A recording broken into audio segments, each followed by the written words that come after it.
इन वक्त जो लियाकताबाद टाउन के अंजुमन इस्लामिया गवर्नमेंट प्राइमरी स्कूल बढ़ानी टाउन UC 38 में मौजूद आयूँ।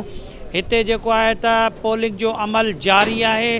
वोटर जो सुस्त रवैये जो अख्तियार करे रहा हैं। इन वक्त वोटर घट वोट कास्ट थिया आहिनि। जिते भी वञूं था तो उते वोटरनि जी तादाद बिल्कुल घट है। सिक्योरिटी के हवाले से अवां गाल कजे त सिक्योरिटी सख्त कई वही है। कें भी गैर मुतलका मानू के अंदर न पियो अचण दिनो वने। इते लेडीज़ पुलिस एहलकार भी मौजूद आहिनि। जेके कें भी लेडीज़ को भी अंदर अचे थी पई तो उनके शनाख्ती कार्ड दिसी चकास करे पोइ पोलिंग स्टेशनन में उमाणन था। उनका अलावा जो मर्द पुलिस एहलकार भी मौजूद आहिनि जेके सिक्योरिटी के हवाले से सख्त चेकिंग करे रहा हैं। मुख्तलिफ पुलिस स्टेशनन से सिक्योरिटी के हवाले से पुलिस जा आला जो ऑफिसर हैं उहे भी दौरा करे रहा हैं।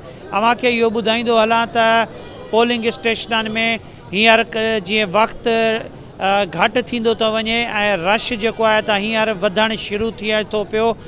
कराची की आवाम जेके है हाँ कुछ न कुछ ॾिसण में अचे थी पई तो हू निकरी करे पंहिंजे वोट जो हक़ इस्तेमाल करण लाइ पोलिंग स्टेशनन ते पहुची रही है।